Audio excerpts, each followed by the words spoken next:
Hello, everyone, and welcome to 360ed.tv. Today with me in the house is Dr. Paige Williams. Now, Paige is an author, a researcher, and a PhD in organizational behavior. I'm fascinated by her work, and I'm really keen to learn about her experience in the heart-led leadership space. But before we begin, I'm going to let Paige introduce herself. Welcome, Paige. Thank you so much. It's great to be here. I'm looking forward to our chat today. Likewise. So, like we begin in most of our interviews, is just to get a sense of who you are, what you do, and what excites you about the work you do. Okay, yeah, sure. So I work with leaders in organizations, any organization. So people say, "Oh, do you work in a particular sector?" I'm like, no, I work with leaders. And the reason I work with leaders is because in my PhD research, I looked at what is it that helps systems to thrive. And leaders are the most potent leverage point in any system to create a system of thriving. Now, when I see leaders in a system, that could be adults in a family system, it could be obviously formal leaders in an organizational system, but equally, we have informal leadership roles. Yeah, Mhm. leadership is a choice, it's a behavior. I tend to use the word leadering in my book, Leadering. Yeah. leadering rather than leadership. So understand that we can each have that impact wherever we are in any system. Excellent. So, I'm going to piggyback on that, talking about leadering and you're working as a heart-led leader.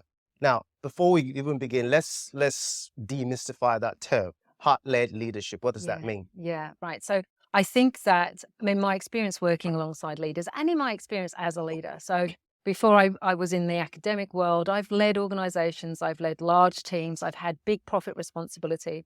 And I think that leadership has been set up as a very kind of cognitive, strategically led function in organizations. So let's put that boundary around it in work organizations. And yet actually we are always leading human systems. We might have resources, we might have structures, but what enables those resources to be turned into an output in some way are humans. Mm. What enables those structures to make sense are humans. And we are inherently emotional. We are at our most natural, heart led. And I reckon heart led leadership is the most powerful way that we have to lead in this decade of disruption. Excellent. So, we know that there are political roles in the C-suite, and that is all called the core leadership of any organization. Mm.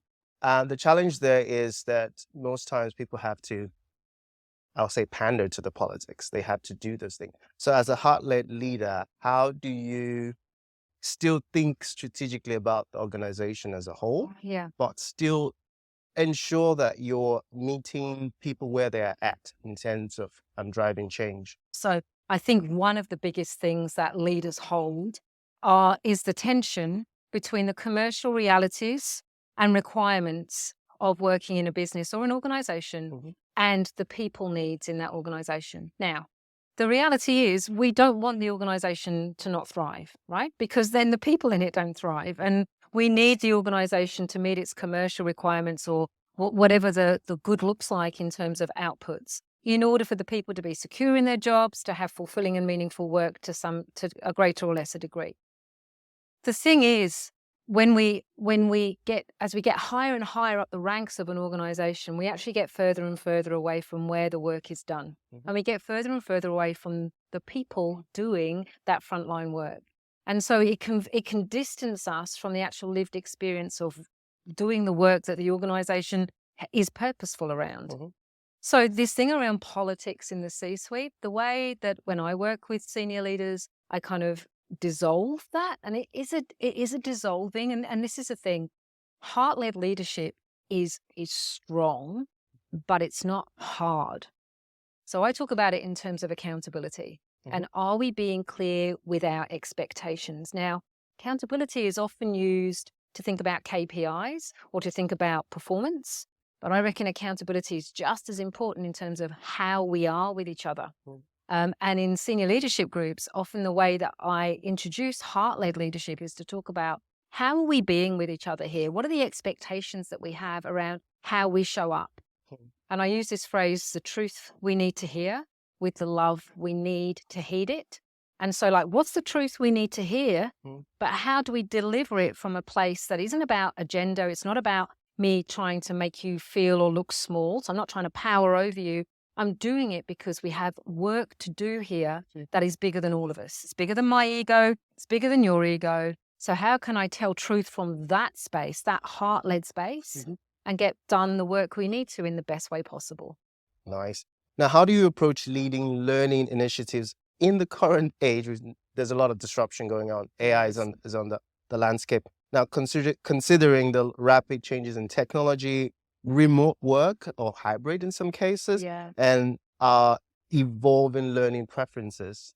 So I reckon coming back to the way our brains are wired and having an understanding of that can really help us lead learning from a heart-led leadership. In as you say, this VUCA, I just did the talk to the room opening the conference, and we talked about volatile, uncertain, complex, and ambiguous, so VUCA environments. And it's now been extended. It's got an extra A because the accelerating pace of all of those things. So it's now VUCA. And I reckon we're all experiencing that. The thing that it does for us in terms of the way our brains are wired is our brains are wired to want certainty. Our brains are wired to want to know what comes next because effectively they're really good prediction machines. And what they do is they go based on what has happened before. I reckon this is what's going to happen next. We're not even conscious that it's happening, right? So when we're in a learning environment where there's so much volatility, uncertainty around us, how is it we can create safety so that people feel able to expand into the learning opportunity ahead of them? And understanding that people have got, different responses to what's going on in their VUCA world. How is it we meet them where they are in a learning experience, in a learning event? And that might mean before we dive into learning, we just have a little check in the room. Hey, where are people at right now? And use some kind of gentle way for people to say, this is how much capacity I've got available in this moment for this learning experience. Yeah. I'm just wondering, so because some people might be watching it with the VUCA and I'll call it the need to embrace uncertainty. Yeah. Can you teach people how to embrace uncertainty? My question there is uncertainty. Some people are averse to it. Some people are open to it. Yeah. And over the years, I've learned about a group mod, a guiding principle that structures where some people are open to uncertainty and some people are really like certainty for them to do their work. Can you teach uncertainty? What you can teach is awareness for people to understand where they're at with it. So as an organizational psychologist, something that is something that we all have to greater or lesser degrees is called the need for cognitive closure.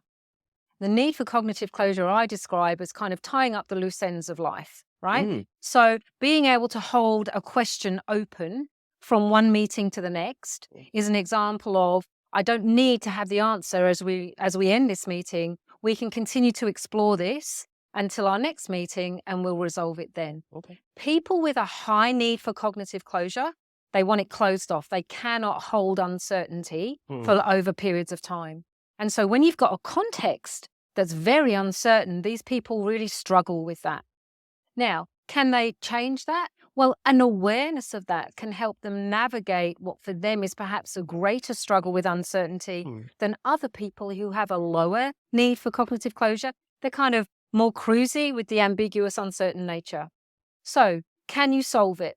It doesn't really need to be solved. It's not a thing that's wrong. It's just a thing that is, and bringing self-awareness to that, and then thinking about strategies to manage what your preference is, which is to close things off, I think is the smart way to navigate the context that we're in right now. Yeah, I'll be curious to see. I'll observe a workshop of you doing that in a setting, because I've worked with a lot of people who like certainty. They need to know this is what we're doing.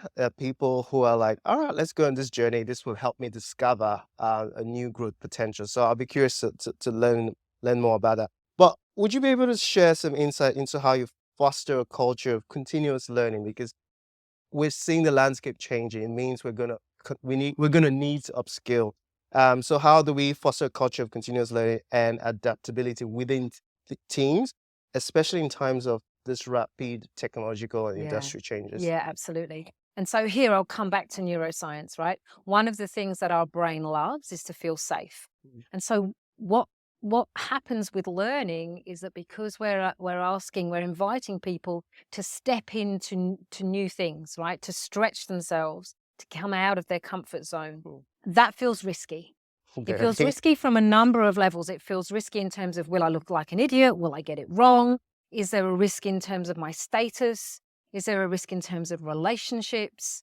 And so I write about this in my book, Becoming Anti-Fragile. We need to tinify the risk and invite people to go, this is just an experiment. Be deeply committed, unattached to the outcome, and hold it all lightly. Okay, so let's try something new. Let's make it pretty small, but moving in the right direction. Mhm. So that's ACT. Mhm. Let's assess how that goes. What went well with that? Where did we struggle? What are we learning? So that's the assessment piece. And then how are we going to adjust accordingly based on the learning? So what are we going to try next time? Mhm. And then, because I love accountability, and when are we going to put that into action? And that takes us round in this learning loop. So we've got ACT, try something small, not too scary, assess what went well, where did I struggle, what can we learn, and then apply. What are we going to do differently next time? When are we going to do it? And that takes us back up to the ACT, and we just keep going through, holding things lightly, deep commitment to learning. That's very fascinating. I'd like to have a read of your book. Just quick, what's the name of the book again? So my first book is Becoming Anti-Fragile. Anti-Fragile. Okay, Yeah. excellent. And I've also written a book on accountability called Own It. Now, discuss from your experience in facilitating learning sessions. We're looking at how you've encouraged collaboration and connection. Oftentimes, people can collaborate, but they're not connected to the person Yeah. in that collaboration, especially in virtual and remote environments, because Yeah. most companies are remote first or have gone into hybrid mode. How do you do this? Yeah. So a couple of things.